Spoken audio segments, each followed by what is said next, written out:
Tov, Ahar Atzoraim Tovim, nosotros decimos buenas tardes o buenos mediodías que tengamos hoy en el comienzo de esta semana, última semana del mes de Adar.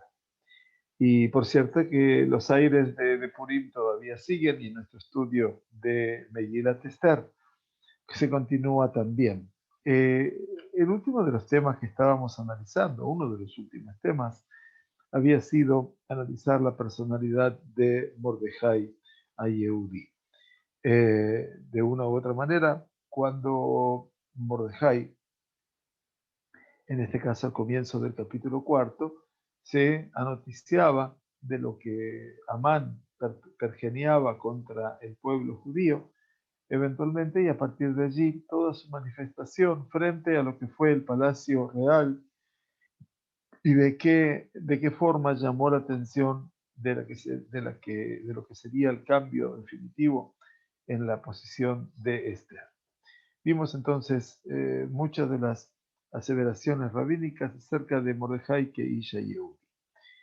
La Megilá en sí misma es una Megilá que analiza los hechos desde una perspectiva compleja, compuesta, y todos los mensajes que nacen de la misma también son mensajes a veces diferentes o distintos y, ¿por qué no, contradictorios?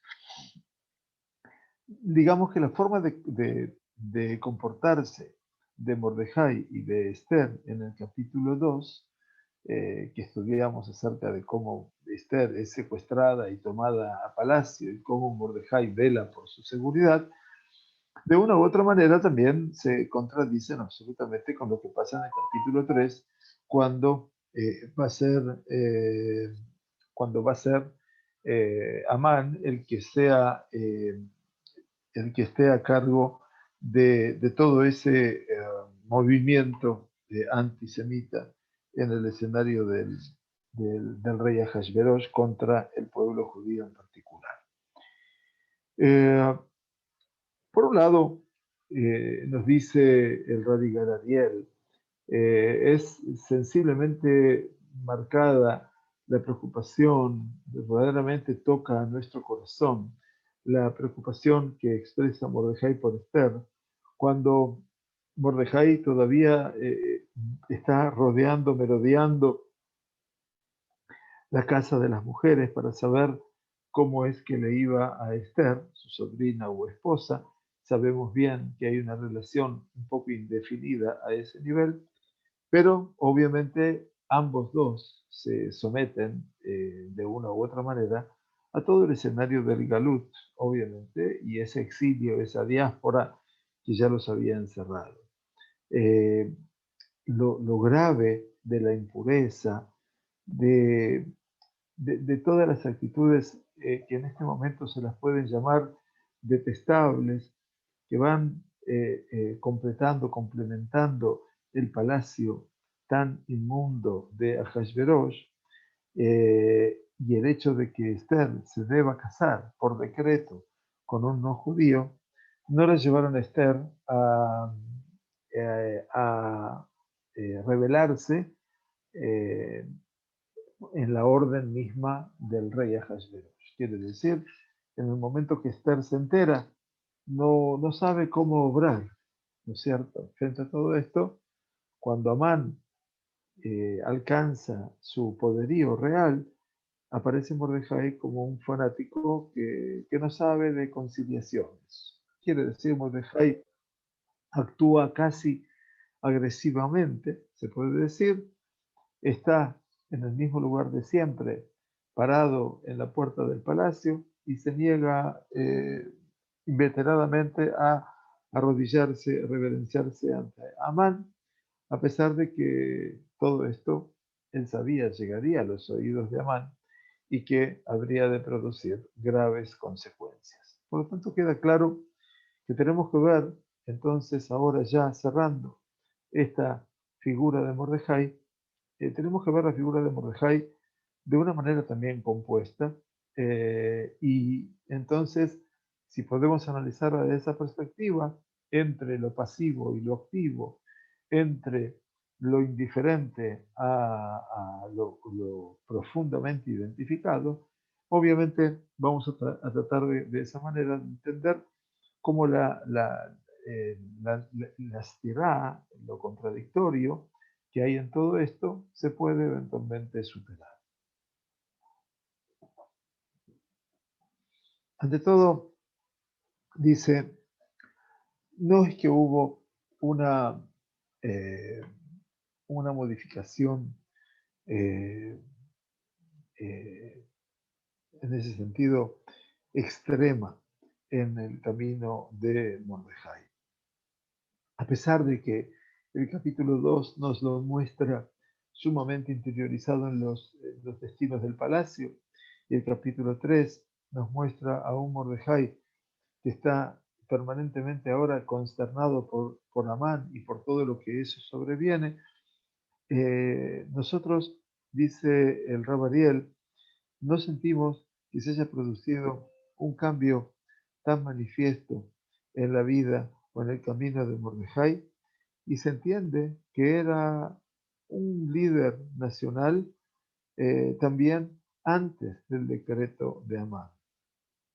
En principio, cuando Mordejai se lo presenta en nuestra Megilá, se lo presenta como un hombre encumbrado, como un hombre que pertenece a un sector de privilegios, Ish Yehudi, quiere decir un hombre judío que era de la descendencia del exilio del rey Jehoiakim, que era muy importante, que vivió después en el palacio real hasta su muerte.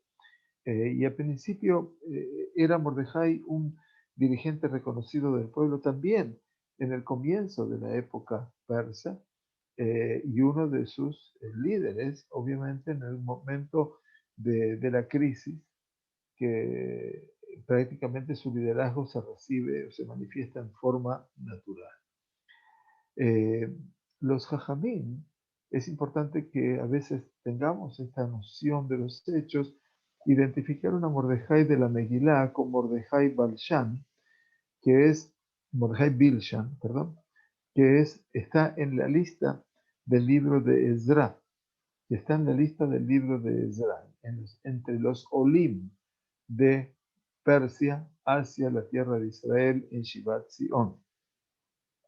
Y el Ibn Ezra, en su comentario, Rabbi Abraham Ibn Ezra escribe, de Yadanu ki Mordejai ayam migdolei Israel, y sabíamos que Mordejai era de los hombres más prominentes de Israel, Kineu Shlishi Lazarim Olim Im Zerubabel, porque figura tercero entre los ministros que llegaron a la tierra de Israel en el retorno a Sion junto con Zerubabel, que era, por supuesto, descendiente del rey David de Ra'a Kilón ibn Abai. Entonces, cuando vio Mordejai que no se construía el templo tal como lo había propuesto la proclama de Ciro, va el Eilam, vino hacia Eilam, se refiere a Parás, y Behaya Beshara Melech Beharmon, Beima Alagdola. Llega a Persia, que es llamada Eilam, en el texto según Ibn Ezra, y es un hombre que, así como llega del exilio, llega a establecerse en la corte real. Beiné Daniel Apakid, Javerab, al Marjut Babel, dice, y aquí que Daniel, que había designado a sus amigos, a sus colegas, Hananiah, Mishael y Azariah, como ustedes saben, o escucharon los nombres de ellos, los había puesto eventualmente como ministros plenipotensarios en el imperio babilónico, y estaba Daniel también, estaba en el Sha'ar HaMelech, quiere decir también Daniel gozaba de los atributos de estar frente a la corte real. Berule Shaya Mordejai Kodema se Esther Misharte HaMelech, dice, y de no haber sido que Mordejai no hubiera estado allí donde estuvo, quiere decir en el patio real, antes de lo que haya pasado con Esther, si no hubiera sido servidor del rey, lo asbuhu a meshartim leitalej lifnei hatzar bet anashim.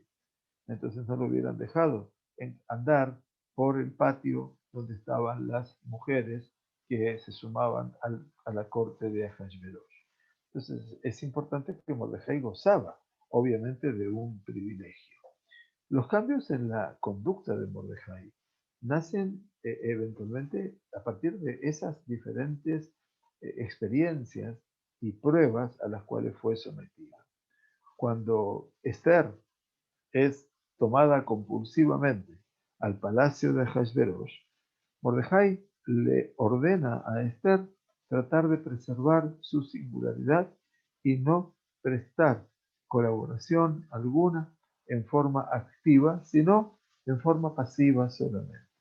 Porque de acuerdo a la lógica de la halajá, no se puede, obviamente, oponer y entregar el alma en un lugar donde la persona está anus. Quiere decir, anus, la persona que ha sido compulsivamente obligada, valga la redundancia, a hacer algo que no deseaba, Rahamana Patre, dice la Gemara, el Todopoderoso lo exime de toda culpa. Y una mujer que ha sido, en este caso, violada en forma pasiva, se la considera Karka Olam.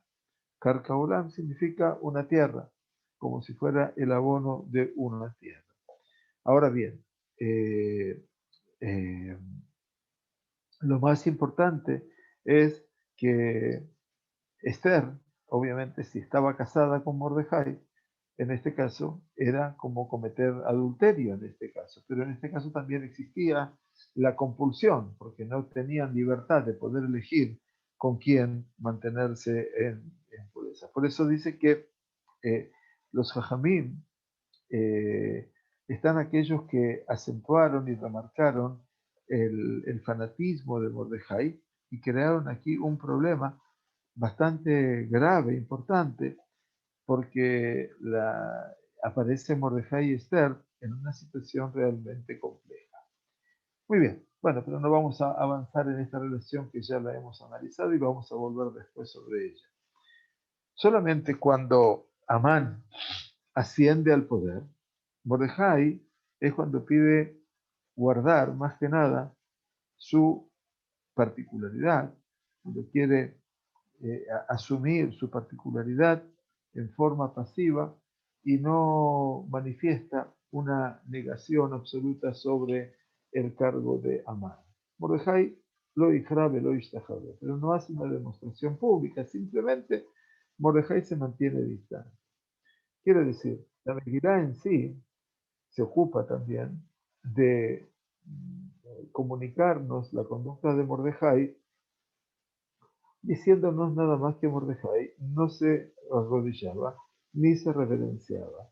Pero no era esta una manifestación desafiante o que se oponía, mamás, en forma manifiesta delante de Amán. Mientras que todo el mundo lo hacía, él no lo hacía. Pero no hacía con eso, obviamente, un intento de querer sobresalir en esta manifestación.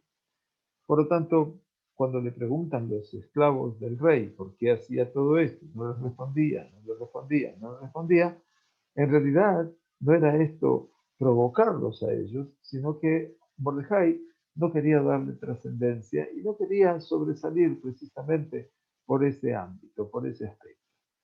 Sin embargo, no es Mordejai quien va a determinar la realidad. Él, obviamente, casi que se sintió obligado a estar allí en la puerta del palacio y como que Mordejai queda atrapado entre la orden del rey y la orden de su conciencia. Nada más que los esclavos del rey no lo dejan a Mordejai borrarse de su destino y obviamente ellos describen los hechos de Mordejai, que no se reverencia ni se arrodilla delante de Amán, como una rebeldía, obviamente, religioso-nacional, porque era Yehudí eventualmente, y que lo llevan a él a enfrentarse casi en una batalla desigual contra Amán. Y eventualmente los esclavos del rey lo quieren oponer hacia la figura de Amán, como dice la Megilá, Lirot ayamdu dibre Mordejai, a ver verdaderamente si se podrían sostener las palabras de Mordejai, y Gitla Emasher Yehudi, porque él había dicho que él era Yehudi. Por lo tanto, Lo que debemos entender aquí con respecto a Mordejai en todo este escenario es que la postura de Mordejai no es una postura de las más simples. El lugar y la conducta y el camino del judío en el Galut es un camino que no siempre es muy recto. A veces es un poco no, bastante sinuoso y que actúa con muchísimas caras, muchísimos rostros. Mordejai consideraba, por supuesto, las condiciones de la realidad. Mordejai había asumido sobre sí el yugo de la diáspora, del exilio, e inclusive actuó, obviamente, eh, de una u otra manera como para ponerle fin al exilio judío en Babilonia primero y Persia después.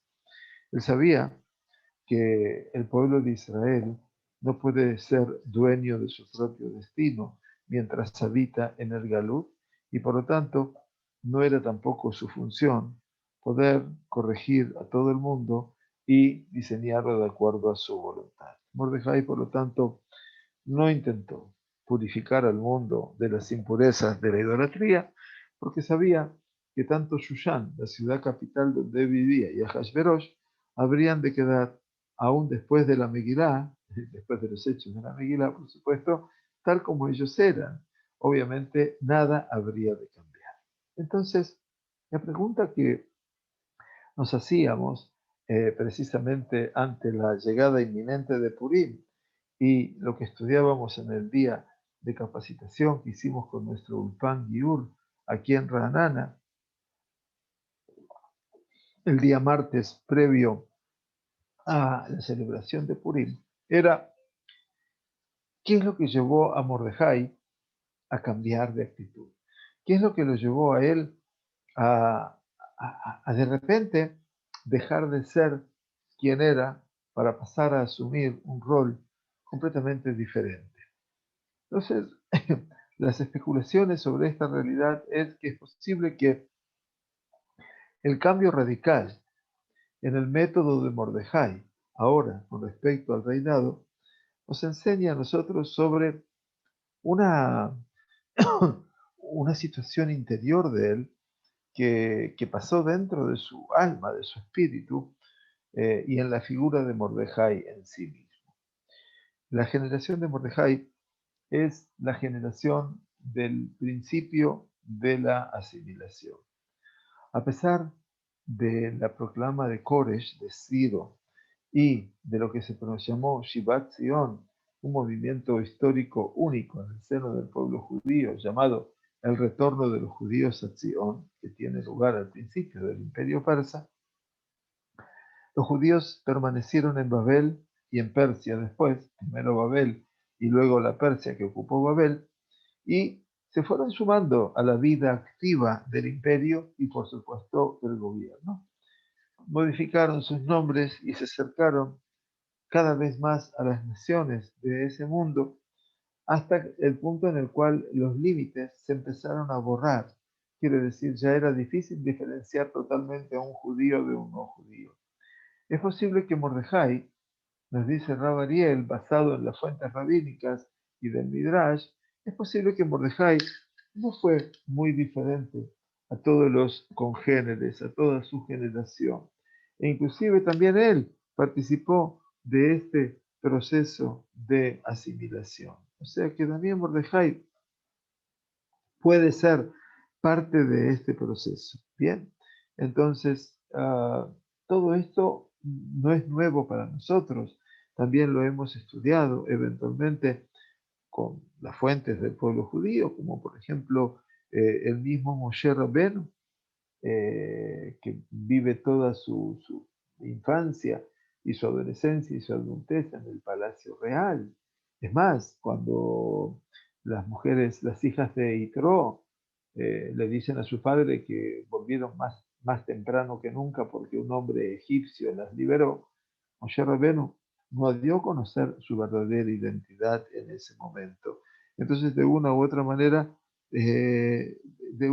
Moshe Rabbeinu también, cuando le pide a Yitro casarse con Ziporá, de acuerdo a las fuentes, Yitro acepta que él se case con su hija mayor, solamente que le pone una condición, y la condición dice cuál es: que el primer hijo que vayan a tener, varón, sea destinado para la idolatría, que Yitro era su sumo sacerdote. Entonces, bueno, nosotros tenemos una expresión en español que dice que en todas partes se cuecen habas. Bueno, los rabinos también lo miran desde una perspectiva crítica todo esto, y Mordejai también formaba parte de ese escenario, comparativamente con Moshe Rabbeinu. Eh, Mordejai no ha sido definido como Mordejai Atzadik, tal vez porque no era el hombre más justo de todo el mundo y jamás lo fue, como nace a partir de su propio nombre. Mordejai, nuestro nombre Mordejai, deviene obviamente de un nombre idólatra del mismísimo patio de la reyesía persa, de donde viene el nombre de Marduk. Marduk es el ídolo babilónico, ¿no es cierto?, que para la tradición babilónica de Enuma Elish es el creador del mundo. Entonces, de una u otra manera, Mordejai, que después, bueno, se transforma en un nombre plenamente hebreo, nace de un nombre también no judío, como Esther, que es Adasa, y Esther viene de Astartí, o de una reina de las estrellas, etcétera, o de Ashtores, la mismísima idolatría. Entonces, de una u otra manera, Mordejai, sabemos que él acepta el yugo que se había discernido sobre él del reinado de Ahasverosh. Le fue fiel, muy fiel a Ahasverosh, ante todo, y fue el que reveló en última instancia el acto de traición de Bigtán y Teresh ante el rey, el atentado del cual se salvó a Ahasverosh de morir seguramente en sus manos. Entonces, Mordejai también le ordena a Esther que oculte su origen, y también de una u otra manera Mordejai no dio con certeza su origen. Su judaísmo está insinuado, pero también está oculto y aparece en una forma minoritaria. Mordejai entonces dice, ahora sí, Rabariel no se rebeló contra el hecho de que Esther haya sido tomada para el patio real, y que haya sido sometida allí a tipo de vejaciones, sino se preocupó pasivamente de que Esther pueda ir avanzando en el patio real, y la envió a ella finalmente a rogarle al pueblo, al rey, por su pueblo. Mordejai entonces actúa, dice Rabariel, de la forma cotidiana y simple de un judío galútico típico, mientras que no tenga necesidad de manifestarse, ni de rebelarse, ni de asumir una posición. Entonces, ¿qué tiene que hacer el judío en la diáspora? Tiene que mantener su perfil bajo. Entonces, de esa manera puede entonces mantenerse y salvarse, digamos. Pero cuando se es nombrado sobre la cabeza del Estado un hombre como Amán, eventualmente, y entonces nace como consecuencia inmediata el deber de toda la población de reverenciarse ante él y de inclinarse, Mordejai ahí se estremece y entiende que su camino y el camino de todos los Yehudim no era en la diáspora, sino una fantasía, una quimera, verdaderamente y fundamentalmente una gran equivocación. Y ahí nos encontramos con la maldad de Amán, ahí nos encontramos con la soberbia de Amán y con la compulsión que él lleva hacia su autoridad eventualmente, y todo eso despierta en Mordejai que quiera volver a expresarse como judío y volver a sacar a relucir su fe natural, obviamente, a pesar de que, obviamente, iba a poner en peligro todo su camino. Al principio, como decíamos, los esclavos del rey ven en que cuando Mordejai desobedece la orden del rey y la toman como algo casual eventualmente y no le conceden una importancia naturalmente importante, porque eventualmente Mordejai era una persona que se lo veía muy incorporado a la élite gubernamental del imperio persa. Solamente cuando Mordejai les hace saber a estos siervos del palacio de Ahasverosh que él era Yehudí, entonces ahora sus acciones ya son una amenaza y aparecen como una actitud contra la ley persa y fundamentalmente contra el mismísimo Amán. Mordejai dice Rabariel una frase muy bonita: Eivin שבדור מתבולל כזה צריך לעשות מעשה חד משמעי של קידוש השם. Mordejai entendió entonces que en una generación tan profundamente asimilada era necesario hacer alguna acción por única vez de santificar el nombre de Dios. Quiere decir solamente Mesirut Nefesh, solamente cambiar la actitud, hacer algo que conmueva el piso y toda la estructura del pueblo de Israel, la estructura interior del pueblo de Israel, algo que pueda encender esa chispa interior en el corazón de los judíos. Entonces nos dicen aquí los comentaristas, Jajamim Raú et Asona Megilá que Machshir Shenoad al Yedei Ashkina, dice la Gemara de Bobot Batra, los Jajamim vieron en la desgracia que conlleva los hechos de la Megilá como un instrumento que fue destinado por medio de la Shekhinah para conmover, para estremecer a los judíos. Bien, o sea que todo lo que pasó, esto lleva a que los judíos se puedan conmover y puedan tomar conciencia de su verdadero lugar, dice la Gemara de Bobot Batra, Tetzain Amud Bet, citando el pasuk de Iob, Jolel Ayalot Tishmor, Ayalá Zo Rahmatzar, dice Jolel, aquel que hace parir a las Ayalot, a las siervas, con C, obviamente Tishmor, habrá de cuidar. Entonces dice que la Ayalá, este animalito, la Ayalá, tiene su útero muy, muy angosto. Beshash Korat la Ledet, en el momento que ella va a parir, Animazmin la Darkon She Makisha Bebeit Rehem Umitrape Moladeta. Dice, en el momento que va a parir, a Kadosh Baruj Hu viene a ayudarla para que, para que reciba un golpe que la ayude eventualmente a parir en el momento que ella habrá de dar a luz. Quiere decir que a Kadosh Baruj Hu en algún momento parece ser va a dar una ayuda eventualmente al pueblo de Israel, ¿no? Darkon es un dragón, obviamente, dice, la ayuda a parir a un animal mitológico. ¿Qué quiere decir? Por lo tanto, decimos que el Teilín que decimos en Purim es el Teilín 22, para aquellos que lo recuerdan, Namnateahal Ayelet Ashachar, que es para la ejecución del cántico de Ayelet Ashachar. Ayelet es la Ayalá, es esa cervatilla, ¿no es cierto?, cuyo útero es muy, muy angosto, y es el cántico para el día de Purim. Y los Jajamim dicen que Ayelet Ashachar es Esther, obviamente. Entonces, en ese mismor, Nimshelu mityahasim lo le Mordejai atzmo era lejol adoraze.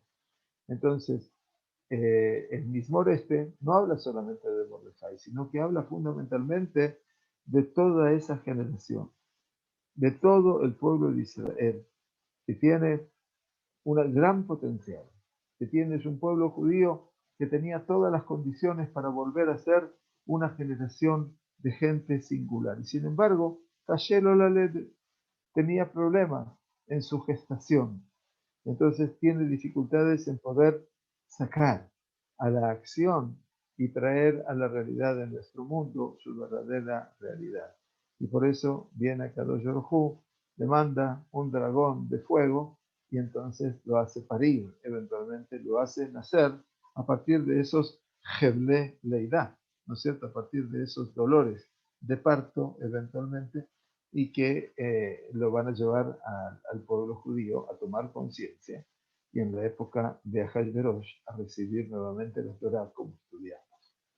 Mordejai entonces estableció una nueva alajá. Se puede decir que si queremos eventualmente afirmarnos contra Amán, contra todos los Amán en todas las generaciones, e incluso si nuestro deseo es poder sobreponernos a Amán, entonces tenemos que volver a fortalecer los fundamentos primeros de nuestra existencia, quiere decir volver a identificarnos con el escenario esencial de nuestro judaísmo.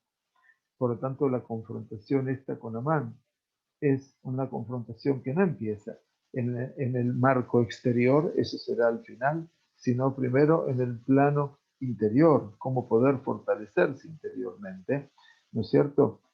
Cómo poder, no, poder enfrentar a ese Amán que está en el corazón de cada judío.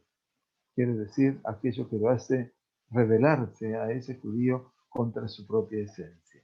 Solo entonces nos dicen los Jajamim una emuná, una fe íntegra en el Eterno de Israel, esa confianza y esa seguridad absoluta en que hay un Dios que supervisa y que ve este mundo y que nos acompaña en cada uno y uno de esos momentos, es lo que va a ayudarnos a superar, obviamente, todo tipo de adversidad en este caso.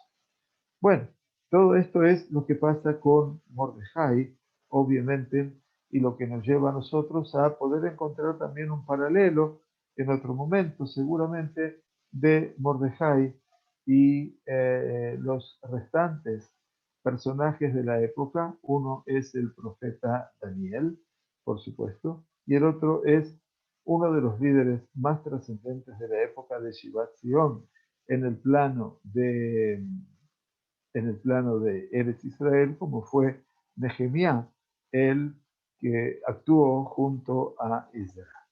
Pero mientras tanto, entonces, vamos a analizar nuestro capítulo 4. Entonces, el capítulo 4 habíamos llegado hasta este punto, que Mordejai rasgó sus ropas, se vistió de saco y se cubrió de cenizas, y fue al medio de la ciudad y clamó allí amargamente.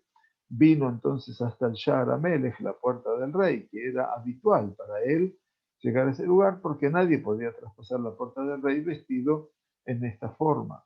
Y entonces también nos dice que en cada una de las provincias a donde llegaba la orden del rey y su edicto, quiere decir el hecho de que los judíos serían muertos en un día, el día 13 del mes de Adar, hubo gran duelo entre los judíos y ayuno y llanto y lamentaciones, y muchos se vistieron de saco, saco quiere decir de duelo, y se cubrieron de ceniza. Muy bien, nuestro capítulo 4 entonces empieza ahora, hoy, después de analizar un poquitito ya tanto a Mordejai y un poco lateralmente a Esther, vinieron las doncellas y los eunucos de Esther y se lo dijeron, que su tío o su esposo, que Mordejai está afuera, vestido de duelo y haciendo toda una manifestación de grandes gritos y lamentaciones, ¿no? Entonces, eh, y la reina se condolió muchísimo, Batit Halhal Amalcá Meod, quiere decir, se conmovió mucho y envió ropas para vestir a Mordejai y a quitarle, obviamente, su saco, pero él no las aceptó. Entonces Esther llamó a Hataj, uno de los eunucos del rey, designado por este para atenderla, y le encargó que fuese a Mordejai para saber qué sucedía realmente. Por lo tanto, Ataj fue a Mordejai en la plaza de la ciudad, que estaba frente a la puerta del rey. Versículo que está de más, pero esto es para subir un poco la tensión. Ya sabemos dónde está Mordejai, sabemos que Ataj iba para él y dónde estaba la plaza de la ciudad. Pero sin embargo, todo esto viene a aumentar mucho más el escenario de la tensión. Y entonces nos dice, y le refirió Mordejai todo lo que había acontecido y el monto exacto del dinero. Esto también es muy importante, que se había corrido ya la noción de esos famosos 10.000 millones de euros, ¿sí? Que iban a pesar al tesoro real, que Amán había prometido para pagar el erario del rey por los judíos para destruirlos. También le dio una copia del edicto, y esto también es fantástico porque Mordejai obviamente dispone de ese edicto que había sido promulgado en Shushan para destruirlos, para que se los mostrase a Esther y le contase todo, encargándole que entrara el rey. Aquí es cuando le pide que entre el rey e intercediera por él delante de su pueblo. Y vino entonces Atag y refirió a Esther las palabras de Mordejai. Hasta aquí entonces tenemos el segundo momento de tensión dramático, real, que venimos a encontrar ahora en este escenario tan particular. La Shutafut, esta sociedad entre Mordejai y Esther, volvemos a pensar lo mismo que dijimos hace un rato, también es compleja. Y la relación entre ellos obviamente eh, nos muestra encuentros y desencuentros. Cuando llega el comentario del decreto, Mordejai vemos que se larga en un grito agudo, en un lamento profundo. Por lo tanto, podía haberse dirigido a Esther directamente porque estaba cerca del palacio real. Y entonces pedir hablar con ella y ponerla, activarla para que vaya a anular el decreto. Pero en una primera etapa, ¿qué hace Mordejai? No buscó Mordejai algo que fuera una escapatoria individual, resolver su problema como judío, y entonces no le dijo, mira, Amán me quiere matar, entonces sálvame por favor, sino lloró. Ese llanto es obviamente lo que precede a la Geulá, a la salvación, porque obviamente el llanto en sí mismo es una sensación de angustia, de dolor, que realmente está clavada en el interior, y ese llanto representa la expansión, la explosión de los sentimientos personales interiores. Mordejai entonces no va con un relato político a Esther, sino va con un sentimiento henchido de su corazón, y por lo tanto dice el hecho de que permanezca esa sensación tan profunda de dolor entonces podrá lograr tal vez cambiarlo como una solución para el problema. Entonces Mordejai toma una actitud agregada, no solamente llora, sino que a su vez se viste de duelo. Entonces Mordejai rasga sus ropas, se viste con saco, se echa cenizas y sale obviamente al medio de la ciudad, que es la zona más transitada, la zona de los mercados, la zona donde el bullicio y el público están allí, y Mordejai entonces está gritando, clamando, está reclamando en medio de la ciudad.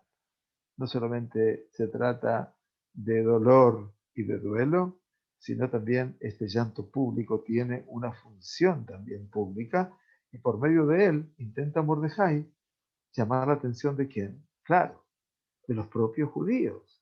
Sus hermanos están en el mercado también, la gente está en las oficinas, la gente está en los bares, en los restaurantes, vamos a suponer, tomando un ejemplo del siglo XX, ¿no es cierto? Entonces, Mordejai necesita expandir el sentido de la desgracia que tiene ese decreto. Y es por eso que Mordejai no se queda solo. Los Yehudim de todos los estados, como vimos en el versículo 3, y en cada lugar y lugar de las provincias donde quiera hubo gran duelo entre los judíos. Quiere decir, los judíos se dan cuenta cuando empiezan a tomar conciencia de lo que pasa en Mordejai, en Shushan, empiezan a difundir toda la noticia. El ayuno no se recuerda entre los hechos que incumben a Mordejai, ustedes se dieron cuenta, pero es mencionado en la descripción del duelo general, y es lo que viene a complementar lo dicho junto con Mordejai. Fíjense que hubo un gran duelo entre los judíos, dice, y ayuno. Ven aquí que dice ayuno. Entonces, como que eventualmente los judíos sí hacen ayuno en este lugar, y eso viene a complementar un poco la actitud que había tomado Mordejai. Muy bien. Este ayuno, como me preguntaron en una circunstancia, no tiene una connotación religiosa. No es obviamente, sino tiene una connotación, estrictamente religiosa, eso quería decir, en el sentido de un paso hacia la teshuvá, hacia la posibilidad de poder enmendar, corregir y de alcanzar el perdón. Así hablábamos de lo que es este día jueves, llamado Yom Kippur Katán. Antes de la llegada de Rosh Hodesh, siempre los hombres de fe, los hombres Hasidim, suelen decretar un Yom Kippur Katán, un día de Yom Kippur pequeño, un día de ayuno. Pero no es el ayuno solamente lo que vale, porque a veces la persona no está en condiciones de poder ayunar por su salud, pero sí lo que importa es hacia dónde conduce el ayuno, que es hacia la teshuvá, que es el arrepentimiento sincero. Y eso pasa, ayuno, llanto y lamentaciones.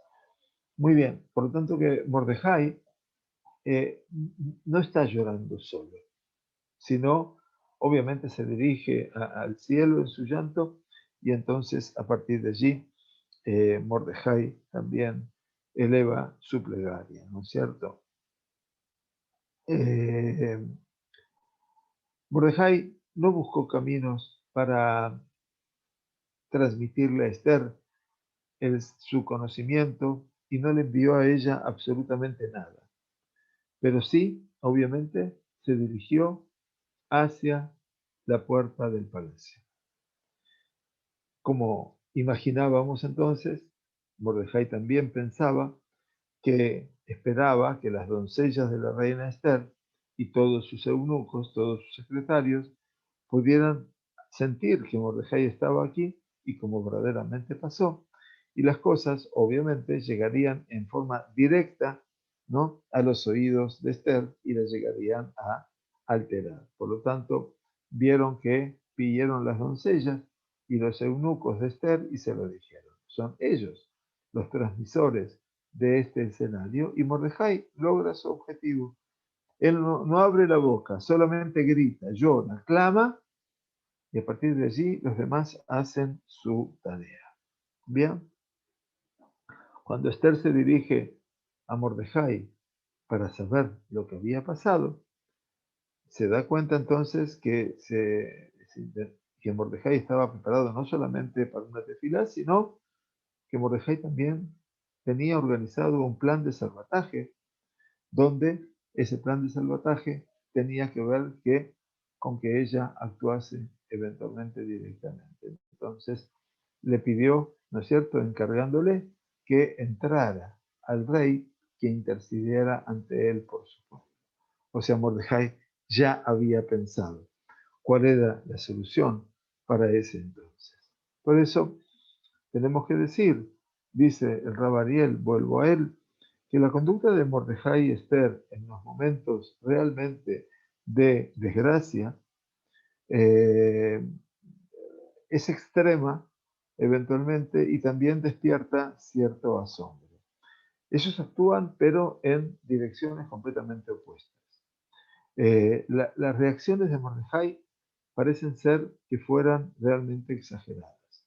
Su clamor en el medio de la ciudad, romperse las ropas públicamente, la negativa a recibir las ropas que le mandó a Esther, y también su gran presión, exagerada presión sobre Esther, para que vaya donde el rey de forma inmediata, cuando obviamente la ejecución de la orden de Amán iba a ocurrir seguramente, pero iba a pasar dentro de 11 meses. Todavía quedaba tiempo y podríamos eventualmente postergar el hecho de ir al rey para un momento un poco más apropiado y más adecuado, cuando el rey y Amán ya estuvieran más pausados en todo lo que pasaba. Sin embargo, Mordejai, curiosamente, como ustedes pueden entender, le exige a Esther ir a Hashverosh de inmediato, pero le dice que vaya, pero no le dice que intercediera ante él por su pueblo, pero no le dice qué decirle y cómo debería salvar a su pueblo verdaderamente. Por lo tanto, la relación que marca aquí el vínculo hacia Esther es un vínculo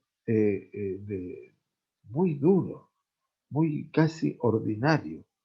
Él la acusa a ella de ser miedosa, de egoísmo, y la amenaza eventualmente cuando Mordejai, siendo su tío o su esposo, debería haber comprendido en ese momento la dificultad grande que tenía Esther, ¿no es cierto? Que no era fácil para ella estar allí en ese lugar.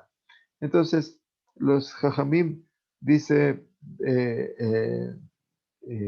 explican el texto de Eliyahu Rabbah, Mordejai ka'as al התחמקותה של אסתר, אבל לא קילל אותה חלילה.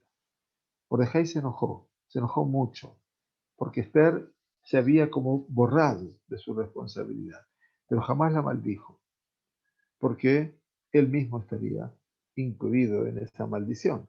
Cuando él le dijo, Vea tu beit avich tovedu, y tú y la casa de tu padre habrán de desaparecer. La casa del padre de Esther también es Mordejai, que es el hermano del papá de Esther, entonces de Abijail. Entonces, si le dice una maldición, también él está incluido en ella. Por lo tanto, lo que dice el Eliyahu Rabbah el texto de Eliyahu Rabbah, es que lo que quiso hacer Mordejai era golpear a Esther desde el punto de vista moral, desde su psiquismo. Y obviamente en el momento que ella se podría despertar, entonces poder salvar al pueblo y poder actuar obviamente bajo la acción de Esther. Y así es también todo esto. Eh, también la conducta de Esther es, como decíamos, también llamativa, porque obviamente ella parece como lo contrario de una reina, como una mujer pasiva y como una mujer temerosa. Y aquí dicen los distintos comentarios del Tanaj, que dice que el lugar donde vivía Esther, el Beit Anashim, no que vivían junto en el palacio, sino en el Beit Anashim, en la casa de las mujeres del rey, la reina y el resto de las mujeres. Y dice, probablemente ese lugar estaba completamente desconectado de la realidad política concreta. Pero Esther se hallaba en el centro de la escena y por lo tanto, si quisiera o quería saber lo que pasaba verdaderamente en el palacio, por supuesto que ella tenía caminos de cómo hacerlo. Solamente que Esther escuchó el consejo de Mordejai y cuidó de su pequeño mundo, obviamente interior, en forma de un encerramiento pasivo. O sea, Esther eligió ser la anti-reina. Y esto es, en principio, el estatus del pueblo judío en el Galut, ¿no? Encerrarse para poder cuidar eventualmente su vida interior. No siempre lo logró, pero es la tendencia. Por lo tanto, Esther, dice el Rabariel, es una reina que de repente debemos captarla y debemos tomarla como una heroína de actos pequeños, ¿no? Que en lugar de ir y de rebuscar los motivos, investigar por qué el clamor de su tío, por qué los gritos desesperados de su tío, ella siente lástima porque su tío está dando un espectáculo externo con sus ropas rotas y en vez de preguntarle cuál era el motivo de su duelo, ella lo que hace es mandarle ropas de repuesto. Entonces, lo Esther mitjaljelet la amalcá, batitjaljal amalcá, dice el texto, ¿no es cierto? Y la reina se condolió, dice acuerdo. Y la reina se condolió. Ven aquí, la reina, batitjaljal amalcá. La reina es la que se conduele, no Esther. Esther es otra, ¿no es cierto? O sea, prácticamente ya todo lo que representa el escenario real y del palacio vive en ella. Bueno, nos dice Rabariel, cerrando esta etapa del Shamaim, establecieron sobre estos dos personajes centrales de la Megilá un goral diferente, un destino diferente.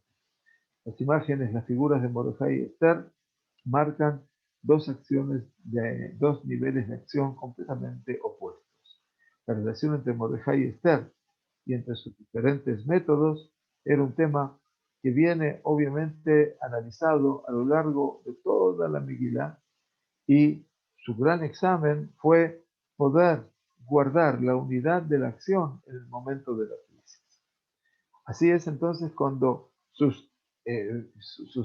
accionar tan extremo figura, entonces como que parece como que fuera imposible de unir.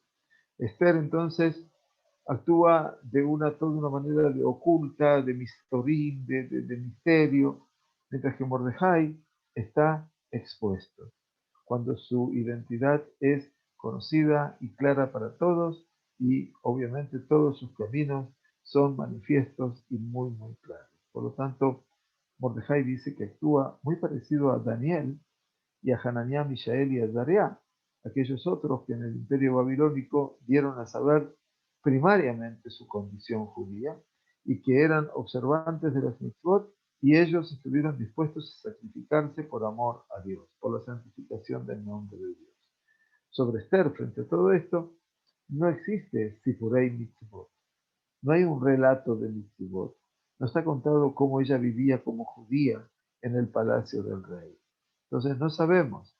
Entonces, bueno, sí, los Jajamim trataron de mostrarnos a nosotros que Esther cuidaba Shabbat y que a su vez daba de comer todo tipo de vegetales a sus doncellas para no comer de la carne del rey. Está bien, todo eso lo podemos entender que es la búsqueda de una figura de Esther diferencial. Mordejai es aquel hombre que se juega, aquel hombre que es justo, que es puro, que se pone en peligro su vida y que lucha por la pureza de su fe, y finalmente su justicia sale a la luz. Y por eso Mordejai sube, nomás alcanza la cima de la acción y goza del reconocimiento del rey y se transforma en el vicerrey de Persia. Frente a todo esto, Esther es una figura trágica. Ella salva a Israel, pero sigue transportando sobre sus espaldas todo el sufrimiento del pueblo y su vergüenza. Obviamente ella se ha impurificado en un casamiento a un no judío y quedó en su soledad en el palacio del rey. Entonces, de una u otra manera, Mordejai cambia su estatus y Esther sigue siendo la misma reina. Así también a lo largo de los demás escenarios. Esther pidió, obviamente, postergar, posponer la acción de anular el decreto para una fecha mucho más cómoda, mientras que Mordejai lo obligó a, ella dijo, voy a ir cuando el rey me lo permita, y Mordejai la obliga a ponerse en peligro y actuar en forma inmediata. Recuerda, ¿no es cierto? Él le dijo ahora, y si no es ahora, seguramente tú y la casa de tu padre también van a morir. Y quién sabe si hoy hubiera llegado al reinado. Mordejai entonces le exige a Esther anularse a sí misma en su camino, y por lo tanto le da a Ataj, y le dice a Ataj, que era su eunuco, le tzabótale a la abuela Melech, ordenarle a ella que vaya al rey. Esther, como vimos anteriormente, se niega al principio porque ella quiere actuar dentro de las condiciones del palacio. Es como que la diferencia entre Esther y Mordejai parecería ser insalvable, ¿no es cierto? Y es un precipicio que se va ensanchando hasta que Mordejai le advierte con mucha severidad que Rebach Beatzalá y Amot Yudim y Makom Ajer. Y seguramente la salvación habrá de surgir para los judíos desde algún otro lugar. Y dice, Beatu Beitadich Tobedu, y seguramente tú y la casa de tu padre se habrán de ser exterminados. Muy duro, pero la verdad es que no va a haber absolutamente nada que logre separarlos a Mordecai y Esther, ya que esta unión es muy fuerte y va a sostenerse en todos los golpes y estremecimientos. Esther en su grandeza anula, se anula a ella como persona, como reina, delante de Mordecai en el momento que recibe sus palabras. Ahí se transforman entonces los participantes. Esther es la que se llena de fuerza, de valor, y es la que va a planificar la recuperación del camino, de la libertad, de la salvación de los judíos, y es más, ella exige a Mordejai que obre de acuerdo a la voluntad de ella. Y ahora Mordejai recibe las órdenes de Esther de reunir a los Yehudim. Lej, que no es el Kol Yehudim, ve y reúne a todos los judíos, vaya a ver Mordejai, vaya a que Hol ayer a la de Esther. Mordejai pasó la orden e hizo todo de acuerdo, obviamente, como lo que Esther le había indicado. Muy bien, entonces aquí vemos como de dos caminos, que parecen dos caminos opuestos, se hace todo un camino realmente complejo cuando empezamos a analizar las relaciones internas e intensas entre Mordejai y Esther. Por supuesto que estas dos líneas opuestas de Mordejai y Esther no son líneas completamente separadas y contrarias, sino que están relacionadas, fuertemente relacionadas, y en principio Mordejai participa de las acciones de Esther, y juntos van a actuar en una acción casi por duplicado, por doble, ¿no? Una acción en tenazas, dos movimientos. El proceso de la salvación habla acerca de dos mercados, de dos carruajes, entre dos héroes, entre dos hombres o seres fuertes en la Megilá, cuando uno es el que provoca la llegada del otro, de acuerdo como lo describe la Megilá más adelante, eventualmente, en las acciones de Esther y Mordejai. Entonces, de una u otra manera, vamos a continuar con este capítulo que es realmente impactante porque nos trae ante nuestros ojos y ante nuestros oídos una realidad que probablemente la imaginábamos diferente, pensando siempre en la pasividad de una y la acción del otro, cuando realmente en la Foju, las cosas que se invierten también interactúan eventualmente en el seno de los personajes mismos de la Megilá. Muy bien, y esto es todo por hoy. Nuestro Sheur de Ketuvim se renovará la próxima semana, con favor de Dios. Agradecerles a todos vuestra presencia, como siempre, y desearles Shavua Tov y muy buena salud. Y nos estamos viendo a lo largo, con favor de Dios, de los Shiurim que tenemos elaborados en esta semana. Y vamos a tratar también en esta semana, el día miércoles, con favor de Dios, si estamos todos bien, de poder dar un Shiur de noche con respecto a las indicaciones de este Pesaj que cae este año, Motzei Shabbat. La última vez que pasó fue hace 13 años atrás, y entonces vamos a ver nuevamente todas las recomendaciones con respecto a lo que representa la realización del Hametz, la eliminación del Hametz, y hasta qué hora se puede comer pan el día Shabbat mismo, que es la víspera de Pesaj. Muy bien, Shavua Tov, que tengamos una excelente semana. Muchas gracias a ustedes por estar con nosotros.